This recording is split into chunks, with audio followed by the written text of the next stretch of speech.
moi, Marion Barral, donc je fais partie d'AOC Conseil. Je pense que bon nombre d'entre vous connaissez AOC Conseil. Celles et ceux qui ne connaissent pas, donc nous sommes une équipe de 10 consultants, chacun implanté sur une région viticole. En ce qui me concerne, je suis sur la vallée du Rhône et la Provence. Et il y a Agnès d'ailleurs qui est avec nous sur le webinaire et qui est sur le Languedoc-Roussillon et la Corse.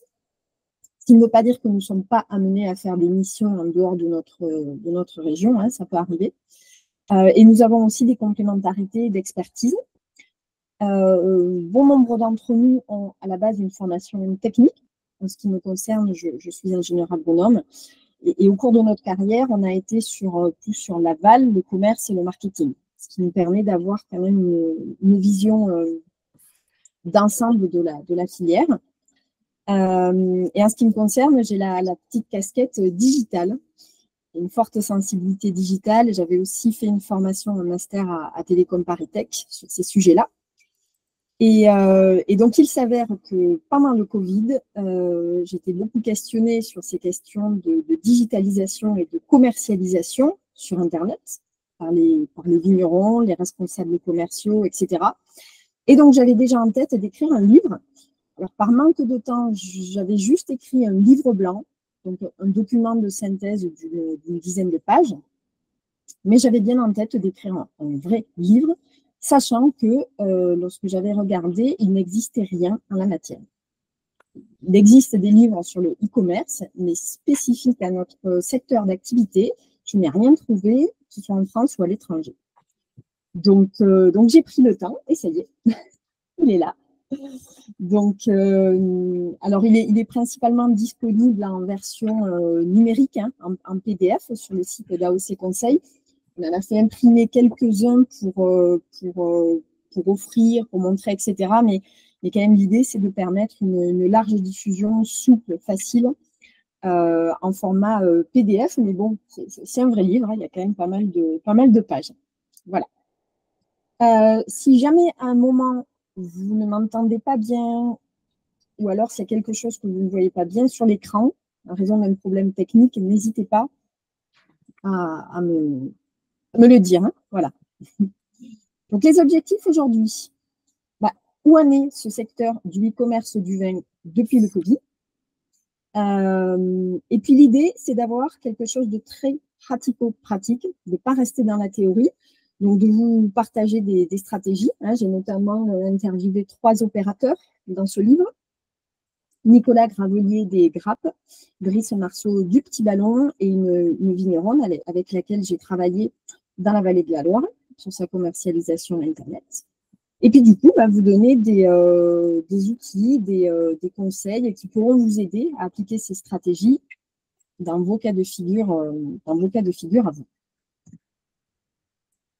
Alors, en ce qui concerne le contexte, justement, et comment ce secteur du e-commerce du vin a évolué depuis le Covid, je trouve toujours important, quand même, au préalable, de faire un retour historique. Parce que le e-commerce du vin, c'est loin d'être quelque chose de nouveau. Les premiers sites de vente en ligne, on date ça, on peut remonter à 97. Et il s'agissait d'offres purement catalogue. C'est-à-dire qu'on allait sur des sites Internet, il y avait énormément de produits. Quelques exemples, des noms assez connus, Château Online, 1855, wineandco.com, Wine&Co étant l'un des seuls qui existe encore, mais via de multiples rachats, parce que l'équilibre économique pour ces entreprises-là est quand même très difficile à trouver. La difficulté sur ces premiers sites Internet de vente en ligne, c'est que c'était une simple copie des sites e-commerce d'autres secteurs d'activité. Donc, ces offres catalogues, finalement, il y avait trop de choix pour le consommateur. On sait que quelque chose qui est souvent reproché au vin, c'est que c'est complexe. C'est très difficile de choisir. Et donc là, on rendait cet aspect-là encore plus difficile pour le consommateur. En face de ça, il y avait des fournisseurs qui avaient des stocks physiques qui coûtaient cher et avec peu de rotation. Et en plus, à l'époque, c'était quand même le début du e-commerce, une logistique notamment pour la livraison qui était peu performante. Donc, il y a eu beaucoup d'échecs, beaucoup de faillites. À partir de l'année 2005, on a commencé à voir apparaître les premières offres de type vente privée de marque. Donc là, l'idée forte des premiers échecs, l'idée, c'était de dire on va avoir un choix plus limité pour les consommateurs, c'est-à-dire qu'on va un peu plus les guider, faire des présélections, et on ne va pas avoir de stock. C'est-à-dire que ça va être de la pré-vente, quelque part. Les vins vont toujours être chez les producteurs, et on va les faire venir et organiser les livraisons qu'une fois qu'on a reçu les commandes. Par contre, c'était passé un peu d'une extrême à l'autre, c'est-à-dire que là, on avait des offres très, très, très réduites pour les consommateurs.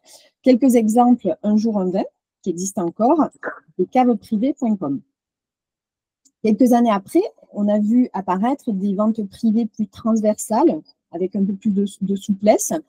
Les meilleurs exemples étant vente à la propriété, qui existe encore, et VIP, anciennement vente privée. Donc là, des offres très sélectives, une logistique qui, entre-temps, avait bien évolué, plus performante, et toujours un système sur pas de stock, c'est-à-dire qu'on est sur de la pré-vente. À partir des années 2020, on a vu se développer en grand nombre tout ce qui va concerner les offres par abonnement. Là, on verra un exemple du petit ballon lorsque j'ai interviewé Brice Marceau. Là, le grand avantage, c'est qu'on fidélise parce que l'acheteur sur Internet est très volage. Tout ce qui va concerner les applications mobiles, par exemple Vivino, et une très forte bascule sur le mobile. Donc, on considère qu'on est sur un marché mature, une très forte concentration des opérateurs, on verra quelques chiffres après, et l'importance de ce format mobile. Alors, bien évidemment, pendant le Covid, il y a eu cette sorte de bulle d'explosion. On s'est tous retrouvés confinés à la maison. Alors, certes, les cavistes et les caveaux de vente au domaine étaient ouverts, mais quand même, il y a eu une forte bascule d'achat de vin sur Internet. Et ça c'est surtout vu sur le premier confinement. Donc, par exemple, les chiffres assez mirobolants, mais qui ont été de courte durée. Le petit ballon, plus 250% de chiffre d'affaires entre le 12 mars et le 8 avril 2020. Le vin malin, plus 360% de chiffre d'affaires entre le 30 mars et le 3 avril 2020. Et Nicolas, qui a vu ses ventes multipliées par 5, quasiment sur la même période, ce qui dépassait ses ventes de Noël de l'année précédente, qui d'habitude est la période la plus dynamique. Alors, quid de on va dire, de cette explosion pendant le Covid? Alors, en fait, j'ai eu beaucoup de mal. Ce qu'il faut savoir, c'est que j'ai eu beaucoup de mal à trouver des chiffres. Il y a très peu d'études sur le e-commerce du vin, que ce soit en France ou à l'étranger. Il y a des études de Xerfi, mais j'ai dû couper et regrouper pas mal d'études, de chiffres et de statistiques. Et donc, j'en viens à ces chiffres-là. On va dire que de 2016 à 2020, on avait un taux de croissance à peu près de 6 à 7%. Il y a eu une explosion, bien évidemment, avec le Covid. On a été sur des croissances à 2 chiffres. Donc là, on est en chiffre d'affaires du secteur des ventes de vin sur Internet en France. Et on se rend compte qu'au jour d'aujourd'hui, on est revenu à peu près au niveau d'activité, au chiffre d'affaires qui était réalisé au début du Covid, en 2020. Donc, on peut dire qu'il y a un quasi-retour à la normale en matière de chiffre d'affaires global en France, et c'est à peu près pareil lorsqu'on regarde à l'étranger. Les prévisions seraient d'un retour à un taux de croissance sur les 5 à 10 années à venir d'environ 6%, donc à peu près la dynamique qu'on avait entre 2015 et 2020. Alors, est-ce qu'on peut dire qu'on est complètement sur un retour à la normale? Eh bien, pas vraiment, parce que ce qui est assez surprenant, oui, voilà, donc, croissance modérée de 6% sur les années à venir, Par contre, on a beaucoup plus de commerce sur mobile. Aujourd'hui, parmi les personnes qui achètent du vin sur Internet, à peu près 30%, c'est sur mobile. Et l'importance des réseaux sociaux, c'est vrai que pendant le confinement, on a pu passer aussi beaucoup de temps sur le digital. Et beaucoup de vignerons qui n'avaient pas forcément saisi ou cerné l'importance d'Instagram, par exemple, s'y sont mis, un peu par curiosité, un peu en disant ben, on va voir. Et puis finalement, ils se sont rendus compte que ça permet de créer du lien, de faire de la visibilité, etc. Donc, on ne peut pas dire qu'on est à un retour à la situation avant Covid, parce que du côté des producteurs, ceux qui étaient réfractaires, réticents au digital en général, à la vente sur Internet en particulier, s'y sont mis. Ils ont au moins essayé. Et côté consommateur, en fait, on se rend compte qu'avant la crise du Covid, lorsqu'on faisait des sondages déclaratifs, beaucoup de clients disaient qu'ils n'achetaient pas de vin sur Internet parce qu'ils n'y avaient même pas pensé. C'est-à-dire que ce n'était pas du tout un mode d'achat qu'on associait avec le vin. Et ça, vraiment, ça a changé depuis le Covid. Et donc, on voit sur ce graphique-là que dans la moyenne de la population française, au jour d'aujourd'hui, même si on a un chiffre d'affaires à peu près équivalent à ce qu'il était avant le Covid, beaucoup plus de personnes se sont mis à acheter du vin sur Internet et ont gardé cette habitude-là. Quelque part, ils ont découvert ce moyen-là d'acheter du vin, qui n'est pas un réseau de distribution en tant que tel. Ce n'est pas un réseau de distribution de plus, le e-commerce. C'est juste un moyen, une modalité de vente, on le verra après, où on retrouve les différents réseaux de distribution que l'on retrouve en présentiel. Donc, ça veut dire adapter des stratégies, etc. Et une politique tarifaire qui va dépendre justement des réseaux de distribution qu'on va cibler sur le canal Internet. Donc, en 2021, à peu près 46% des acheteurs de vin ont tenté l'achat de vin sur Internet. Aujourd'hui, on est à peu près à 33%, un tiers. Alors, quand même, quelque chose qu'il faut savoir, mais ça ne va pas du tout vous surprendre, hein, c'est que même si c'est quelque chose de pas du tout nouveau, la vente de vin sur Internet, de 20 ans que ça existe, par rapport à d'autres secteurs d'activité, c'est quand même pas le mode de commercialisation le plus répandu. Si on regarde par exemple le tourisme et tout ce qui concerne les produits culturels, c'est quasiment la moitié du chiffre d'affaires, de l'activité qui est faite sur Internet. Il est certain que, alors il y a plein de raisons à ça, mais vendre des vacances sur Internet ou des livres, les livres c'est quand même, Amazon au départ c'était un site de vente de livres, après ils ont fait des produits électroniques. Bah, ça, c'est quand même beaucoup plus facile à vendre sur Internet que des bouteilles de vin. Déjà, tout simplement parce qu'un livre, ça rentre dans une boîte aux lettres et c'est un prix fixe, quel que soit où qu'on soit en France et quel que soit le réseau de distribution. Donc, il y a pas mal de freins qui expliquent que le vin soit bien derrière. Et puis, il y a aussi toujours cette difficulté à acheter un produit où la première initiation, c'est quand même la dégustation. Alors, si on regarde les différents types d'opérateurs, je vous ai dit que la vente de vin sur Internet ne doit pas être vue comme un réseau de distribution de plus. Non, c'est juste un mode de vente où on va retrouver les différents réseaux de distribution qu'on a sur les canaux de vente traditionnels, on va dire, physiques. Alors, j'aime bien représenter justement ces canaux de vente avec ce schéma-là, qui peut paraître assez confus. Donc, on a d'un côté le producteur, ici, on a le consommateur. Et en fait, ce qui est vraiment bien, c'est que selon votre stratégie commerciale, votre politique tarifaire, votre appétence au digital, etc., finalement, il y a forcément une modalité de vente qui va vous convenir. Et alors, surtout, ce qu'il ne faut pas faire, c'est tout mélanger et essayer un petit peu tout. Parce que là, c'est la pagaille. Donc, j'aime bien différencier en jaune, vous voyez, le 1 et le 2, tout ce qui va concerner une transaction directe du producteur au consommateur. Donc là, on va être sur de la vente directe, un petit peu comme on ferait au caveau, sauf qu'on va utiliser un site Internet.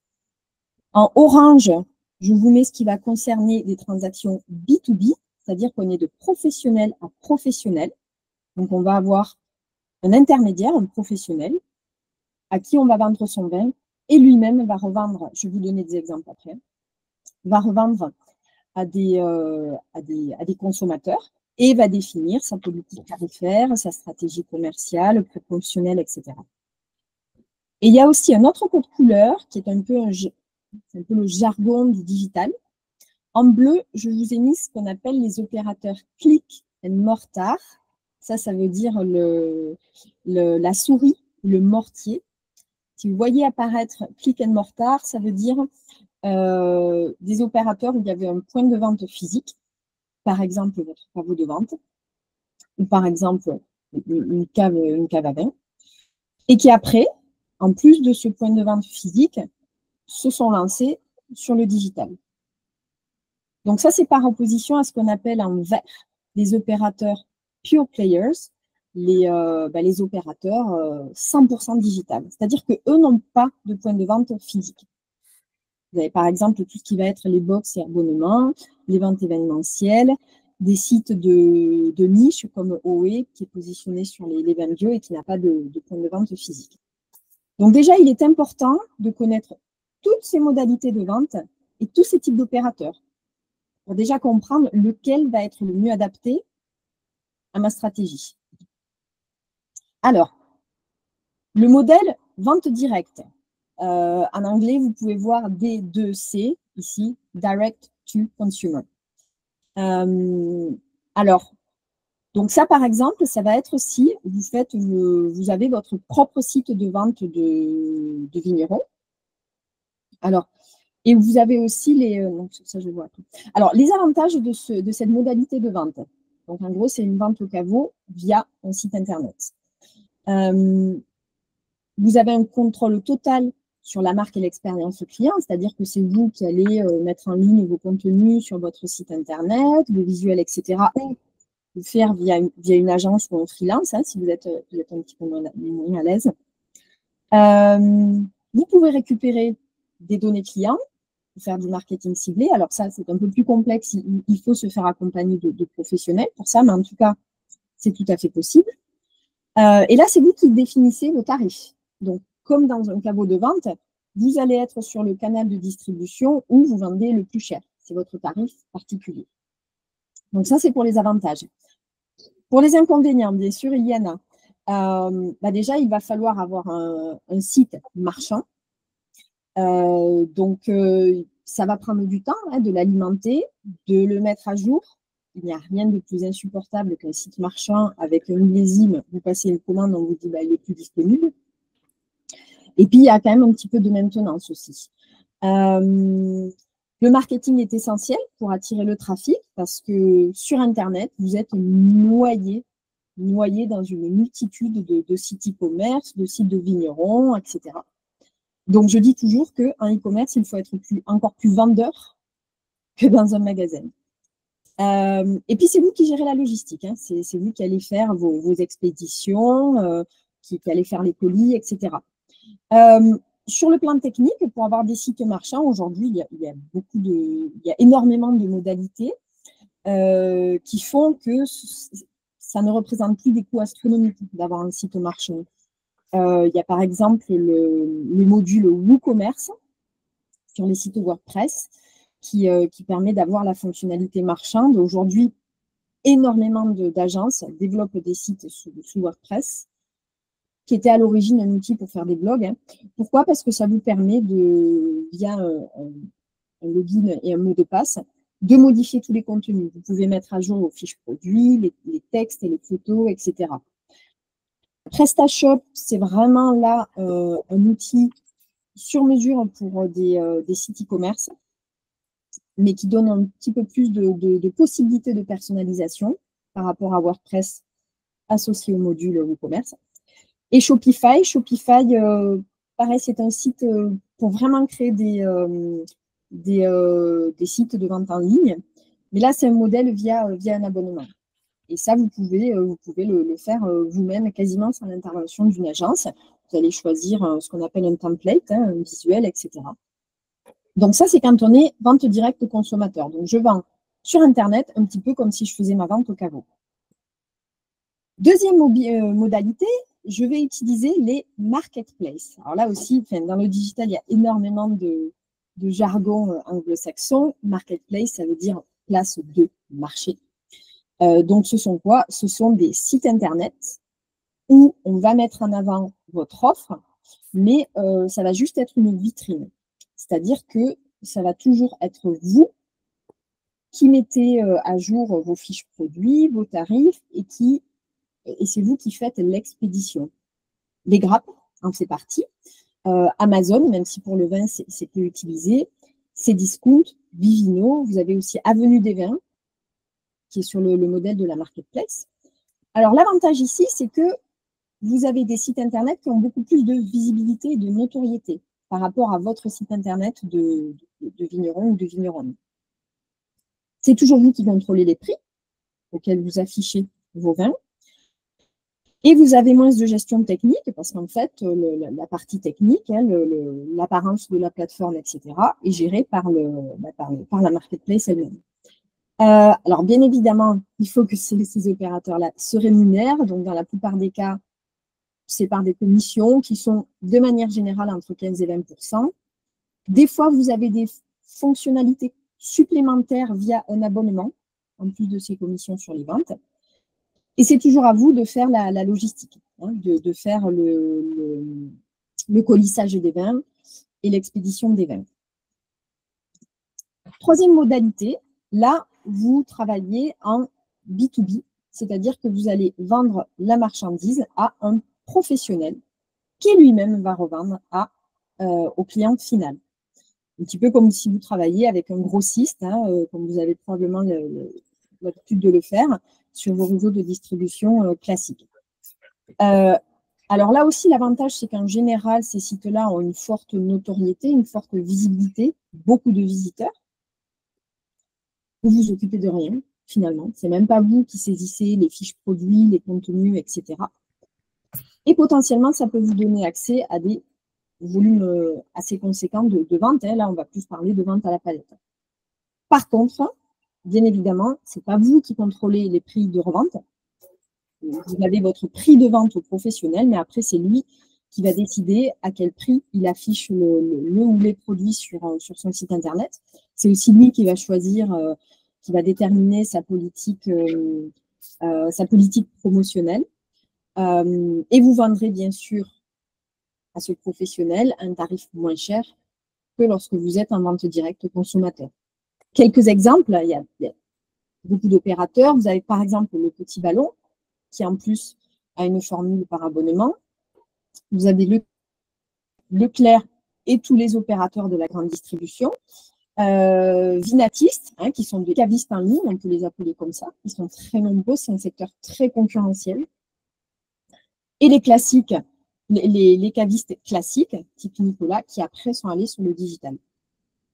Il faut savoir que toutes ces entreprises ont de très gros budgets marketing. On ne va pas rentrer dans les détails techniques, mais notamment l'achat de mots-clés sur Google, etc. En tout cas, l'équilibre économique est très difficile à trouver parce que être sur la première page de Google, c'est essentiel quand on fait de la vente sur Internet. Enfin, en tout cas, quand on cherche à avoir des volumes significatifs. Ce sont des budgets colossaux. Donc voilà. Il faut savoir que ces entreprises investissent beaucoup, beaucoup sur la visibilité sur Internet. Alors, quelques conseils clés, maintenant qu'on a dépeint le décor.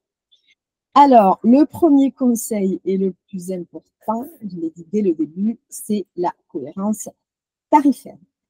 La cohérence tarifaire parce que sur Internet, le prix, il est visible partout et par tout le monde.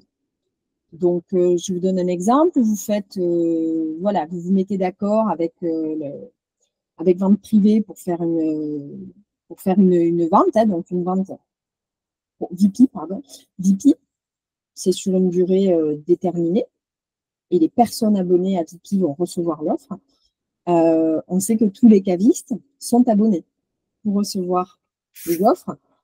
Et par exemple, si vous travaillez avec un caviste qui reçoit l'offre et qui voit le même vin, mais qui, par exemple, est affiché 30 ou 40% moins cher, il y a de fortes chances que votre caviste vous déréférence.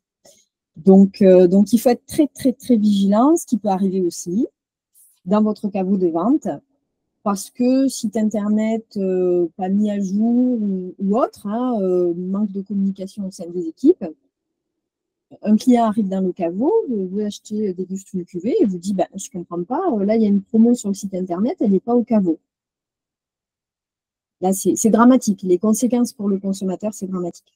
Donc, vraiment, il faut avoir une grille tarifaire complètement cohérente entre les différents réseaux de distribution avant de se lancer sur le e-commerce. Il faut éviter des disparités supérieures à 15%. Pourquoi je dis 15%? Parce que, bien sûr, sur Internet, il y a des frais de livraison. Donc, on peut tolérer une petite différence de tarif par rapport à si on venait acheter, par exemple, dans mon caveau de vente. Mais il faut vraiment qu'il y ait une cohérence globale. Autre conseil, se positionner sur la longue traîne. Encore une nomenclature, un jargon du digital. La longue traîne, en fait, ce sont tous ces produits de niche qui, là, je vous donne un exemple dans le secteur du vin. Vous avez Yellowtail, une marque de vin australienne, qui est énormément vendu. C'est le vin le plus vendu aux États-Unis quasiment. Vendu à très gros volume, distribution de masse. Par opposition à ça, il y a ce qu'on appelle tous les produits de la longue traîne. Ce sont des produits qui sont de niche, sur une publicité très affirmée, produits en petite quantité, et qui, eux, quand on veut les vendre sur les points de vente physiques, ben, ils ont beaucoup de mal à trouver leur place parce que, par exemple, ce vin-là qui a été élevé sous la mer, etc., un vin du Pays Basque, si je veux à tout prix ce vin, ben, ça se trouve, il est chez un caviste dans la Loire, mais introuvable dans le Vaucluse, dans la PACA. Très compliqué pour accéder à ce produit-là. L'énorme avantage du e-commerce et d'Internet, c'est l'ubiquité, c'est-à-dire que ce vin-là, si je veux l'acheter, ben, sur Internet, je vais pouvoir y accéder. Et derrière, il n'y a pas quelqu'un qui l'a stocké, qui l'a gardé des mois et le temps qu'il est la personne qui cherche spécifiquement ce produit-là. Et cette complexité de faire rencontrer un produit de niche avec un client qui cherche spécifiquement ce produit-là. Donc, vraiment, une très belle vitrine, le e-commerce, pour tous les produits de niche qui vont pouvoir, du coup, être vendus, quel que soit l'endroit géographique où vous vous trouvez. Les frais de livraison, point crucial également. Alors là, il y a des études clairement qui ont été faites dans le secteur du vin. Vous avez 80% d'abandon de panier si les frais de livraison sont calculés au moment du paiement. Parce qu'une pratique courante, on sait que la livraison coûte une fortune pour le vin. Parce que le vin, ça casse, c'est lourd, etc., etc. Et puis en plus, si vous êtes dans une région, au fond du Haut-Var, etc., ça coûte très, très cher. Mais il faut impérativement déterminer un forfait. Donc là, il faut connaître vos marges, ne pas être à perte. Éventuellement, inciter à imposer un minimum de commandes, un nombre de bouteilles. Mais si les clients commencent à remplir leur panier parce qu'ils aiment vos vins, ils les ont découverts quelque part, etc., et que finalement, une fois qu'ils sont prêts à payer, là, on voit, ah ben, parce que vous avez pris 24 bouteilles et pas 12, et parce que vous êtes au fin fond de la Bretagne, ça coûte tant, 8 clients sur 10 vont abandonner. Là, les conséquences commerciales sont aussi assez dramatiques. Donc, le forfait, c'est indispensable. L'un des meilleurs leviers promotionnels, parce que comme je disais, il faut être très marchand sur le e-commerce, il faut beaucoup, beaucoup animer un site e-commerce, beaucoup plus qu'un point de vente physique. Un levier qui fonctionne très bien, c'est sur une durée limitée, les frais de port gratuits. Par exemple, début décembre, avant les fêtes, pendant 2 semaines, les frais de port gratuits, c'est très incitatif. Ça fonctionne très bien. Et donc, une très bonne lecture de vos marges pour savoir quel forfait de livraison vous parvenez à ne pas être à perte. Alors, vous n'arriverez jamais à avoir un forfait, quasiment jamais, comme les gros opérateurs, hein, type, alors Twill, de Wine I Love, c'est un site e-commerce application mobile que certains d'entre vous doivent connaître, ou des petits ballons, etc. Ils arrivent à être à 12 €, voire même à partir de 6 bouteilles gratuits. Parce que ce sont des gros opérateurs, donc ils ont des tarifs négociés avec les transporteurs. Vous arriverez très difficilement à être à ces prix-là, mais avoir des forfaits, on va dire, entre 18 et 25 € en arrivant à préserver vos marges, c'est bien. La logistique, un autre sujet crucial, et ça c'était vrai même avant le Covid. Comme je disais, le vin, ça casse, c'est fragile, ça ne supporte pas la chaleur, ça se vole aussi. C'est beaucoup plus compliqué que de vendre des écouteurs Bluetooth ou des livres. Gestion efficace des stocks. Donc ça, c'est très important parce que vous mettez un client à dos si justement il passe une commande, comme je disais, et que finalement le produit n'est plus disponible. Emballage sécurisé pour prévenir la casse, parce qu'il y a encore beaucoup de casse. Et très important, un engagement sur les délais. Alors, comme vous déléguez la livraison, par exemple, vous pouvez faire les livraisons pour la clientèle qui n'est pas très loin de chez vous, mais par exemple, si c'est à l'autre bout de la France, bien évidemment, vous allez prendre un prestataire de livraison. Vous êtes dépendant de lui, donc c'est difficile de dire comme Amazon, livraison garantie le lendemain. Ça, vous ne pouvez pas. Par contre, là où vous pouvez vous engager pour vos clients, c'est sur un délai de préparation de commande. Et ça, il faut l'écrire. Il faut rassurer le client. Le top même, ce serait d'envoyer une photo. Hop, voilà, votre commande est prête. Elle part aujourd'hui. Donc ça, c'est vraiment important. Le client sur Internet, il a été mal habitué. Il a été habitué par Amazon. Il a été habitué à des frais de port gratuits, livraison le lendemain. Donc, il attend un petit peu ça pour tous les produits. C'est pas trop faisable pour le vin, mais du coup, je vais essayer de s'en rapprocher. Alors, les interviews que vous retrouverez en intégralité, du coup, dans le livre. Donc, ils ont été très sympathiques parce qu'ils ont des agendas très, très chargés. Donc, j'ai interviewé Nicolas Gravelier du site Les Grappes, qui est donc il a été un des membres fondateurs, et qui est une société très dynamique, qui a encore acheté récemment le site Vin Étonnant. Donc, ce qui est intéressant, c'est que donc il dit, nous l'idée, c'est d'être vraiment au service des vignerons, parce que la fibre digitale, c'est pas leur cœur de métier. On peut pas savoir tout faire quand on est vigneron. Déjà, être marchand quand on est vigneron, c'est pas toujours facile. On n'a pas forcément les codes. Alors, en plus sur le digital. Et donc, ils ont quand même plus de 1200 vignerons récoltants dans leur portefeuille, plus de 5000 vins, 35 000 clients qui utilisent la plateforme et un chiffre d'affaires de 10 millions d'euros. Et donc, eux, de plus en plus, vont sur des produits de niche, le site Vin Étonnant dont je vous parlais, qu'ils ont racheté récemment. Ils ont racheté aussi en fin d'année dernière, me semble-t-il, les petites caves. Tout ça, ce sont des sites internet sur des positionnements produits de niche très identitaires, avec plutôt des amateurs éclairés comme acheteurs. Et Vin Étonnant, par exemple, on trouve que des vins en biodynamie ou un petit peu, comme je disais, un vin qui a été élevé sous la mer, des choses très, très, très atypiques. Donc, clairement, les grappes vont sur ces types de produits-là. Et ils ont un mode très, très start-up. Ils essayent pas mal de choses. Ils testent, ils analysent. Les choses qui fonctionnent, ils continuent. Il y en a d'autres qui abandonnent. Ils se sont lancés aussi sur la vente professionnelle. C'est-à-dire que, par exemple, si vous êtes un caviste, vous pouvez passer vos commandes de vin sur le site Les Grappes et du coup avoir vos commandes groupées plutôt que d'avoir à appeler tel vigneron, etc. Donc ça, c'est pour Les Grappes. Alors, on a échangé longuement. Du coup, il y a tout l'entretien dans le livre. J'ai aussi interviewé Brice Marceau, que je connais depuis longtemps parce que notre formation à Télécom Parité, on l'avait faite ensemble. Donc, Petit Ballon, qui a été racheté à une époque par Vipi, anciennement vente privée.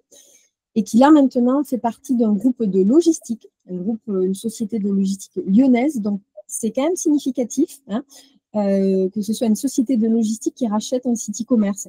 Ça montre à quel point la logistique est un point clé de la réussite sur Internet. Donc, pareil, Brice, on a échangé longuement, mais ce qu'il dit en résumé, c'est que eux, ils ne sont pas du tout avec un public de connaisseurs.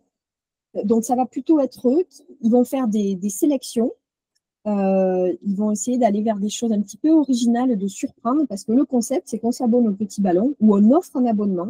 D'ailleurs, c'est surtout comme ça qu'ils ont démarré. Ils faisaient des publicités pour dire, vous ne savez pas quoi offrir à votre beau-père, offrez-lui un abonnement de 3 mois, le petit ballon. Et après, en plus, s'il veut, il pourra continuer à garder l'abonnement.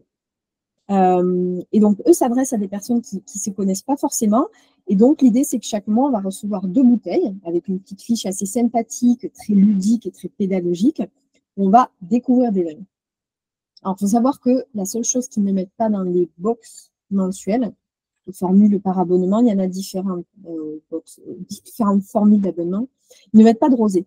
Alors, c'est triste, ils ont mis quand même du Tavel récemment, mais parce que lorsqu'ils mettent du rosé dans les box, pas mal de clients sont déçus.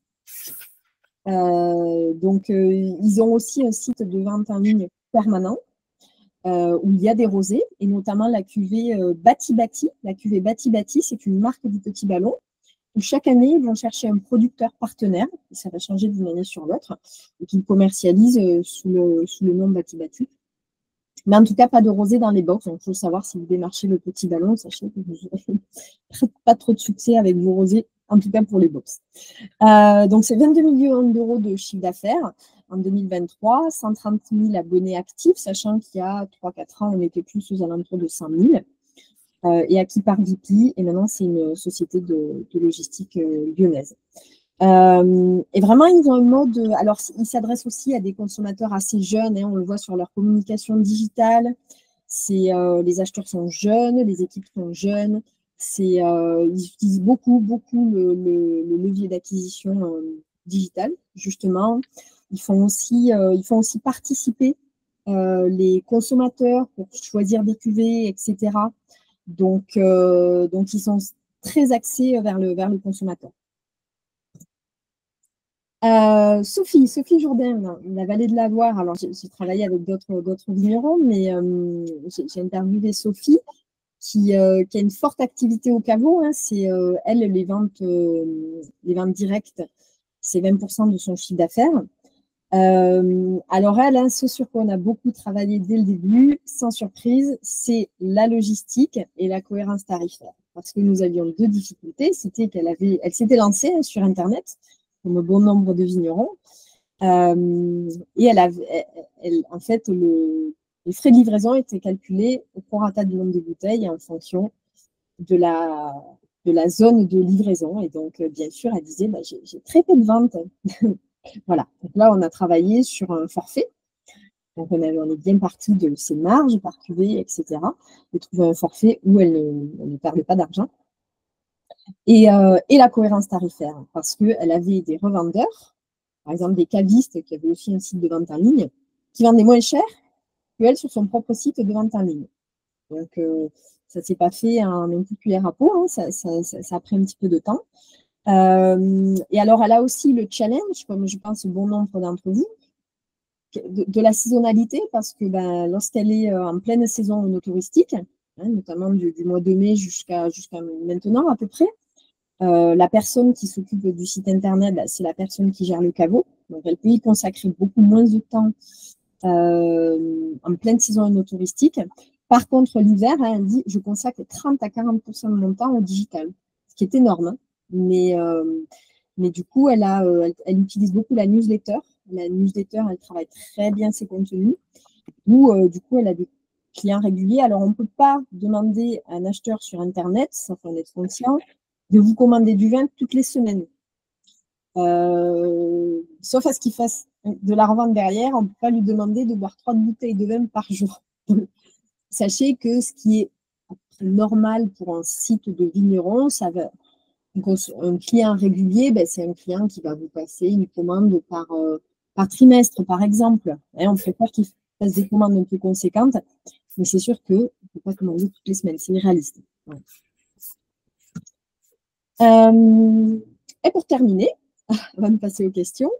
Donc, il y a des opportunités hein, dans un contexte commercial un peu morose, on va dire. Donc, aujourd'hui, plus de consommateurs qui pensent à acheter le vin sur Internet. Il y a même maintenant des cadres parisiens qui ne l'achètent plus que sur Internet parce qu'ils aiment bien, ils comparent, ils ont... J'aurais dû préciser, quand vous pensez e-commerce du vin, pensez revente. Il est finalement très rare sur notre produit vin. On achète, voilà, je vois une publicité sur Facebook pour un vin. Oh, j'ai un coup de cœur, je vais l'acheter. Non, ça ne marche pas pour le vin. Ça va marcher pour des vêtements, pour des vacances éventuellement, pas pour le vin.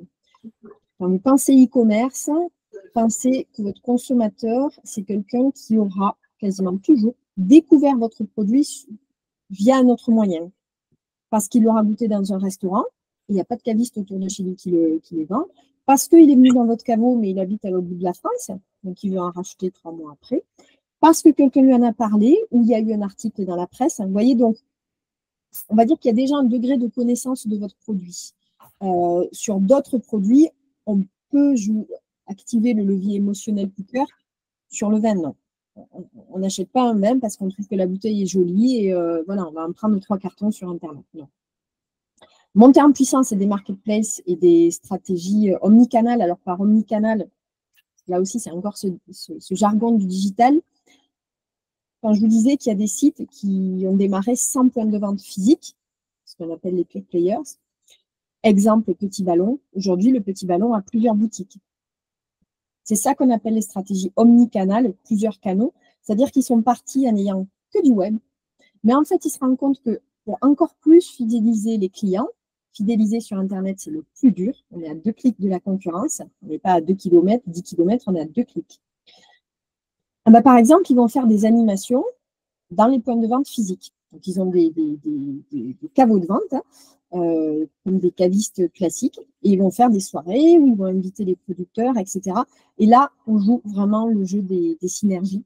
Donc, on a de plus en plus de stratégies comme ça en omnicanal. Importance de se positionner sur les marchés de niche, comme je disais, les produits de niche ont quand même une belle vitrine sur le digital et de soigner l'expérience client. Il faut vraiment basculer quand on est sur Internet de la vente de produits à service. Je suis dans un service pour le consommateur. Et puis, je crois que c'est... Oui, et dernier point, je ne l'ai pas mis dans les diapos, il faut savoir que c'est un secteur très concentré. Il y a à peu près 500 opérateurs en France, hors site de vignerons, parce que ça, je n'ai trouvé aucune étude qui chiffrait le nombre de sites Internet de vignerons. C'est très compliqué à chiffrer, à référencer. Mais hors site de vignerons, il y a à peu près 500 sites en France, et c'est assez stable. C'est-à-dire qu'il y en a plein de nouveaux qui apparaissent et qui disparaissent ou qui se font racheter. Donc, c'est un secteur très concentré, avec les 3 premiers opérateurs qui font 25% du chiffre d'affaires.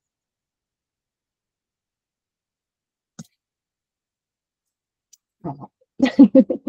Du coup, je vais ouvrir le chat pour voir si déjà il y avait des questions pendant la conférence. Et puis, n'hésitez pas à dire à haute voix, hein, parce que c'est plus convivial, sauf si vous parlez tout en même temps. Donc, bien sûr que, alors, je le redis, je l'ai dit au début, il y aura le replay. Donc, n'hésitez pas, hein, je comprends que, surtout là, on est en période de vendange, etc. Donc, n'hésitez pas, on va le recommuniquer par mail, mais celles et ceux qui n'ont pas pu participer ou des collègues pourront consulter le replay sur le site AOC. Et si vous voulez le PowerPoint, n'hésitez pas, soit vous mettez votre mail dans le chat, soit vous envoyez un mail à AOC, on a tous nos mails sur le site. Donc ça, il n'y a pas de problème, avec grand plaisir. Donc, il y a des coucous, des bonjours, voilà, le PowerPoint. Mais par contre, voilà, pour le PowerPoint, mais j'ai vos emails, de toute façon, je l'ai sur vos inscriptions. Les opérateurs marketplace, revendeurs e-commerce ont des gros budgets marketing, oui, ils sont bien référencés, tout à fait. C'est MD qui nous dit ça. Notamment une fois qu'on est référencé chez eux, comment émerger au sein de leur gamme, ne pas se retrouver en Xème position, Xème page, etc. Avez-vous des astuces SVP? C'est une excellente question. Donc, pour rappel, les marketplaces sont ces places de marché. Hein. Donc, par exemple, Avenue des Vins. Je mets mes produits sur Avenue des Vins. Ils vont prendre 15 à 20% sur une commission, en fait, sur les ventes. Ou le site des vignerons indépendants aussi. Hein. C'est une marketplace. Il y a beaucoup de produits. Et là, c'est vrai que c'est à vous de faire le job. Alors, certains sites vous proposent, par exemple, si vous prenez une option abonnement, de vous offrir plus de visibilité. Par exemple, de faire des campagnes de mise en avant via une newsletter, via de la bannière, de mettre vos produits en avant sur une durée limitée. Ça, c'est la modalité 1, c'est à voir avec les opérateurs. S'il n'y a pas ce dispositif-là, c'est à vous de faire le boulot. C'est-à-dire que c'est à vous de travailler, par exemple, la newsletter qui reste, si elle est bien dosée, bien rédigée. Moi, je conseille les newsletters. Déjà, il faut avoir une base de mail qualitative. Et il faut un équilibre, 70% d'infos, 30% de commercial. Qui va faire que même si on ne veut pas tout le temps acheter du vin, votre newsletter, on ne va pas se désabonner parce qu'on va la trouver intéressante sur ce qui se passe dans les vignes, sur l'histoire un petit peu du vigneron, etc., etc. Donc, sur les marketplaces, c'est à vous de faire le boulot via de la newsletter, ça peut être via de la visibilité sur les réseaux sociaux, ça peut être des publications classiques ou des publications payantes, ce qu'on appelle des publications sponsorisées. Mais c'est vrai que sur la marketplace, on est toujours sur de la vente directe, donc c'est à vous de piloter votre stratégie. Est-ce que ça répond à la question de MD? Ok, MD a fait. Ok. D'accord. Je ne vois pas d'autres questions dans le chat. Y en a-t-il? Non, juste une remarque, Marion. Petit Ballon, effectivement, est une plateforme, mais ils font aussi des opérations en boutique éphémère. Oui, tout à fait. Donc, ça permet de croiser deux canaux de distribution et ça peut être intéressant. Pardon, il y a une partie que je n'ai pas bien entendue, Marlène. Ça permet de croiser deux canaux de distribution. Et donc, ça peut être intéressant aussi, parfois, pour faire connaître un vin et le faire sortir du catalogue complet de Petit Ballon et essayer de toucher des consommateurs qui deviendront peut-être des consommateurs fidèles par la suite. Oui, tout à fait. Tout à fait. Vraiment, tous partent sur… Merci Marlène. C'est très intéressant ce que tu dis. Tous partent sur ces stratégies vraiment omnicanales pour s'adapter à plusieurs profils de consommateurs et aussi pour tester sans trop prendre de risques des produits originaux où on sait, comme je disais, que sur Internet, on va aller chercher, on va avoir cette curiosité des produits atypiques. Finalement, on va quasiment être à l'opposé des vins qu'on trouve en supermarché et qui vont être des marques hyper génériques, etc. Il y a un marché pour ça sur Internet, mais qui est peu important parce que ces produits-là sont tellement disponibles un petit peu partout en point de vente physique. Donc, d'autres questions? Moi, j'étais intéressée par ce que tu as dit concernant les frais de transport. Quand on a notre propre e-boutique. Et c'est vrai que le transport, on sait tous, ça coûte. Et si on veut que ce soit bien fait, il faut choisir les bons opérateurs. C'est quand même touchy d'offrir le transport. Ça représente quand même pas mal. Donc, ça te fait descendre ta marge sensiblement, non? Oui, donc c'est pour ça qu'il faut savoir où est mon curseur, savoir exactement son coût de revient. Une fois que j'ai tout empaqueté avec le super carton, avec du polystyrène, ou en plus, je pense, ces services, encore plus toi, Chaîne Bleue, on est vraiment sur un positionnement premium, etc. Éventuellement, je vais même glisser un petit feuillet d'explication sur le vin, etc. Plus vous allez rajouter de la dimension service, plus vous allez faire la différence sur le e-commerce. Une fois que vous avez chiffré tout ça, combien ça coûte, voir si j'arrive à rentrer dans mes frais avec des frais de port gratuits sur une durée limitée. Donc, je vais le ramener, par exemple, à la bouteille vendue, mais aussi, par exemple, ce qu'on va appeler, pas la marge unitaire, mais la marge de masse. OK, si je le fais pendant 2 semaines, du 1er au 15 décembre, mon objectif, c'est de vendre tant de bouteilles et de faire tant de chiffre d'affaires. Du coup, si ma marge, je la ramène si j'atteins mon objectif, ma marge ramenée à ce volume objectif, est-ce que je reste rentable? Mais c'est vrai que du coup, quand on construit sa grille tarifaire, il faut intégrer, entre guillemets, d'en avoir un petit peu sous le coude. Historiquement, avant vraiment que le e-commerce du vin se soit déployé, on disait toujours en avoir un petit peu sur le coude pour faire de l'animation commerciale, 4+2, etc. Là aussi, le transport. Parce que, comme je vous ai dit, plus que le frais de port gratuit est plus efficace que du 4+2 ou du 20% de remise, etc. Un e-commerce, de vin. Est-ce que ça répond, Marlène, à ta question? Oui, c'est vrai. Merci. Très, très bien. En avoir sous le coude dans ses marges et dans son tarif, quoi. De tarif de bouteille nue. Merci bien.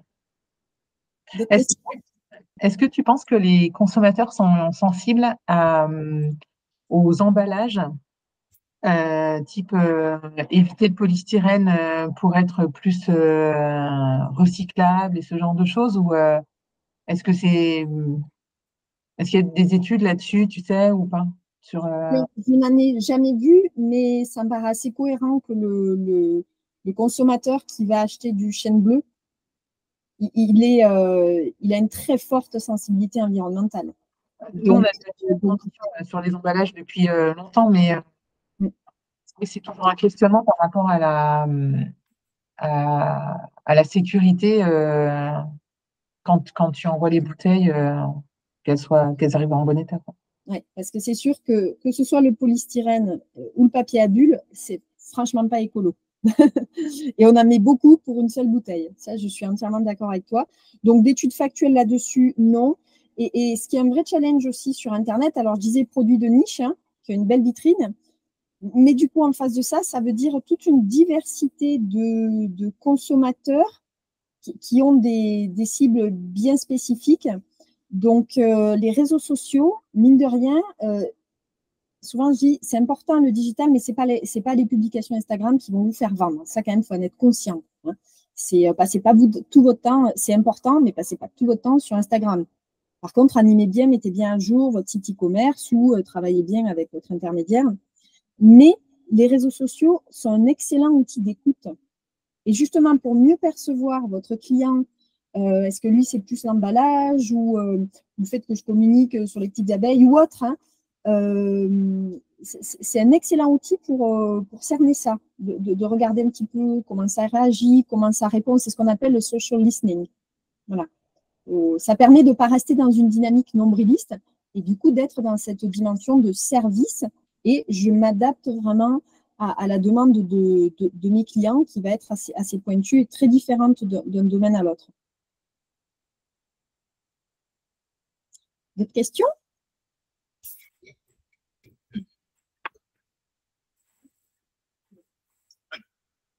Bon, s'il n'y a pas d'autres questions, en tout cas, voilà, ce qui est bien, c'est qu'il y en a pour tous les goûts, entre guillemets. Avant le Covid, il y avait beaucoup sur le secteur viticole, beaucoup de vignerons qui étaient très réfractaires, soit parce que c'est trop compliqué, puis on ne va pas encore payer 6 000 € une agence pour refaire un site internet. Il y avait aussi, je l'entendais encore avant le Covid, mais la vente sur internet, c'est la vente à prix cassé. Non. Donc, tous ces freins psychologiques-là du côté des producteurs, ils ont pu être levés. Du côté des consommateurs, on y pense maintenant. Et même si ils ne vont pas tous acheter sur Internet, ils vont à minima chercher de l'information. Donc, c'est-à-dire que votre site, même s'il n'est pas marchand, il faut nourrir parce qu'ils ont pris ce réflexe, même quand ils sont chez un caviste, le caviste est occupé ou autre, on va aller voir, lire la fiche sur le site du vigneron, etc. S'il y a des millésimes différents, comparer un petit peu les millésimes, etc. Donc, toute la partie communication, qui n'est pas directement dans l'acte de vente, est aussi très, très importante.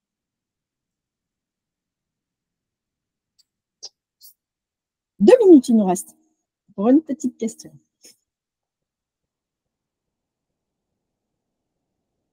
Mais écoutez, en tout cas, moi, je trouve ça, je suis ravie, hein, on a eu un très bon retour. C'est un nouveau format là pour AOC Conseil, ces webinaires. On est ravis de voir d'avoir eu beaucoup d'inscriptions, un vrai intérêt.